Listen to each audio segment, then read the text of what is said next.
Hello, today I'm going to tell you a story about a prison escape.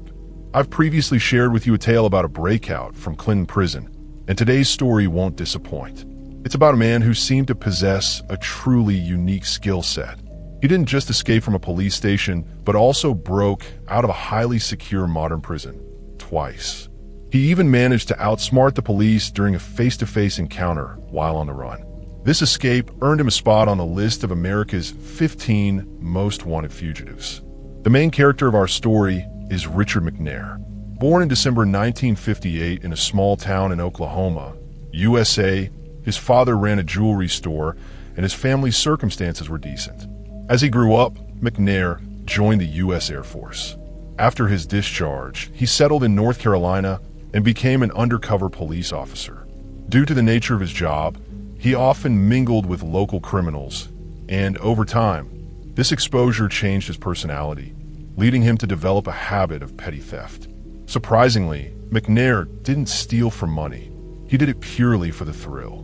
Regardless of an item's value, if he liked it, it became his target. To store his trophies, he even rented a locker. But as the saying goes, you can't hide a needle in a sack forever. Eventually, McNair ran into trouble. So, what exactly happened that day, and what made his escape so remarkable? Let's rewind to November 17th, 1987. On November 17th, 1987, a Tuesday, 29-year-old McNair was still living in North Carolina, USA. That day, his urge to steal flared up again.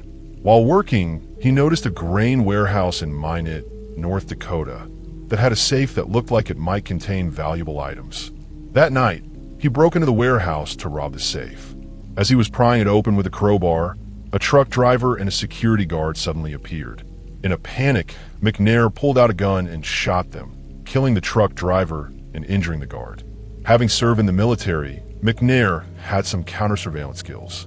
Instead of fleeing immediately, he carefully cleaned the scene, taking all the bullet casings and the contents of the safe, leaving no evidence behind. He then stashed the casings and stolen goods in the locker he'd rented. The next day, he went to work as if nothing had happened. The police investigation into the incident stalled since the perpetrator left no clues at the grain warehouse. By February 1988, 3 months after the crime, the locker McNair had rented had expired, and he'd forgotten to renew it. The locker's owner tried contacting him multiple times without success. Frustrated, the owner opened the locker and was shocked to find an assortment of items, including some bullet casings. Having seen news reports about the grain warehouse theft, the owner realized these were stolen goods and immediately called the police. When the police arrived, they confirmed the items and casings matched those from the warehouse crime. The locker owner provided McNair's information, and the police quickly targeted him, launching an arrest operation. Early the next morning, as McNair arrived at work, he was swiftly apprehended and taken in for questioning. He knew that if convicted, he'd face at least a life sentence. Rather than sit idly, he decided to act, thus beginning his first escape plan. While at the police station, McNair constantly observed his surroundings, looking for any weakness to exploit. His hands were cuffed to a chair, and 3 guards stood nearby, restricting his movement.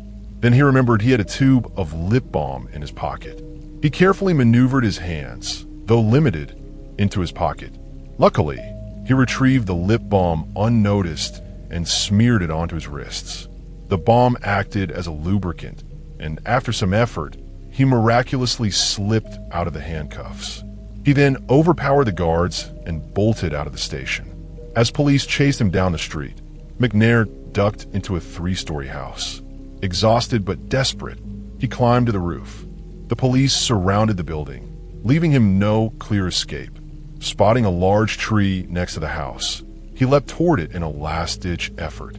But the branch couldn't hold his weight and snapped, causing him to fall and injure himself. The police captured him and took him to a hospital.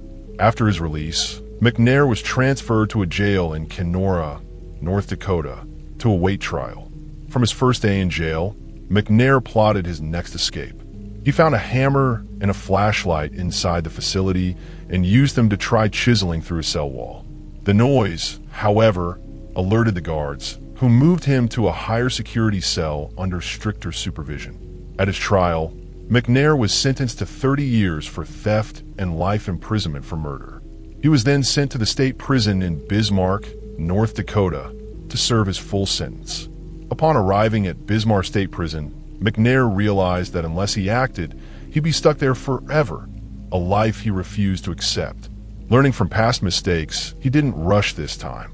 Instead, he meticulously studied every corner of the prison. After some time, he noticed the ventilation ducts could lead outside and that his slim build might allow him to fit through them. This discovery gave him hope. By 1991, after 3 years of preparation, McNair attempted his escape. He evaded security and crawled into the ventilation system. Unbeknownst to him, a cellmate reported his plan to the authorities and the attempt failed. Undeterred, he teamed up with 2 other inmates who shared his goal.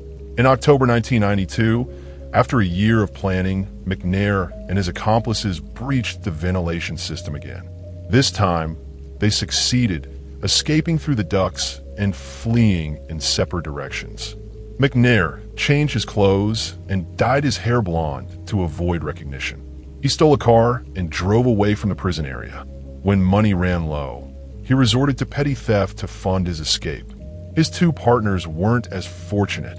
One was caught within hours, the other a few days later. Meanwhile, McNair crisscrossed the U.S., evading capture for 10 months. By July 1993, after exhausting his funds, he broke into a house to steal a car. His luck ran out. He was caught in the act and sent to Oak Park Heights Prison, a level 5 security facility. After years there, he found the guards too vigilant, making escape nearly impossible, or so it seemed. At Oak Park Heights, McNair's good behavior earned him a job repairing mailbags. Damaged mailbags were sent to the prison for inmates to fix, then shipped to an external warehouse for storage.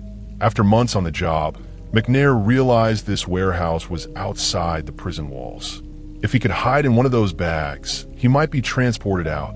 On April 5, 2006, a Wednesday, 47-year-old McNair, after nearly 20 years in prison, put his plan into action. While working, he wheeled a cart of repaired mailbags to a corner alone. He intended to hide inside, but the bags were wrapped in plastic film to seal them airtight. A risky move, as it could lead to suffocation or overheating. To counter this, he scavenged discarded metal pipes to create a frame, placed it on a pallet, and curled up inside. He covered his head with a plastic bucket, leaving a small gap, and crafted a cardboard breathing tube with one end sticking out of the bag for air. He packed clothes, a bag, a map, glasses, and a knife. To get inside and seal himself in, he prearranged the frame and bags, leaving a small slit. He then wheeled the cart to a visible spot to ensure it would be picked up, told some fellow inmates he'd step out briefly to throw off suspicion, and slipped into the bag through the slit, sealing it with pre-prepared bags. Around 9:45 a.m., guards loaded the cart onto a truck. They noticed it was unusually heavy, but shrugged it off and sent it to the external warehouse. Inside, McNair could hear staff nearby, so he stayed still, enduring the heat and discomfort. By 11 a.m., when the coast was clear, he used his knife to cut through the bag. Calmly, he shed his prison uniform, donned civilian clothes and glasses to disguise himself, and walked out of the warehouse. His plan was to head to Alexandria, Louisiana, steal a car, and cross into Mexico. To throw off tracking dogs, he doubled back on his route at times. After some running, he found a railway flanked by dense forest, perfect cover. He jogged south along the tracks, blending in as an ordinary runner to any onlookers. Nearly 2 hours later, around 12:50 p.m., warehouse staff returned from lunch and found scattered mailbags, a towel, bottles, a straw, and other items on the pallet. Alarmed, they contacted the prison. The staff sounded the alarm and ordered inmates back to their cells, soon realizing McNair was missing. By 2:07 p.m., the prison alerted local police, sending them a black and white photo and outdated details.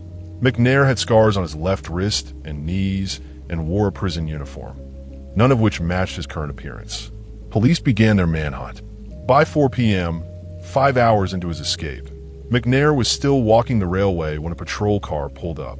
Officer Carl, a veteran cop, found him suspicious and stopped him. What followed was remarkable, caught on the patrol car's dashcam. When asked his name, McNair calmly said Robert. Carl asked what he was doing, and McNair claimed he was a roofer repairing homes damaged by Hurricane Katrina in 2005, a plausible story, as many workers flocked to Louisiana for such jobs. McNair's relaxed demeanor disarmed Carl. He even asked the officer questions, boosting his credibility. At one point, he slipped, calling himself Jim after saying Robert, but Carl didn't catch it. After 10 minutes, Carl let him go, despite initial doubts. Checking with dispatch, Carl was told the fugitive wore a prison uniform and had visible scars. McNair had neither. Hours later, updated photos confirmed McNair was the man Carl had met. The dashcam footage verified it. Carl reported McNair was heading south, so police set up roadblocks there. Sensing Carl might eventually recognize him, McNair pivoted north toward Canada, a bold move taking him closer to the prison but away from the southern traps. On April 8, 2006, 3 days after his escape, police released McNair's details to the public, offering a $25,000 reward. He was named one of America's 15 most wanted fugitives.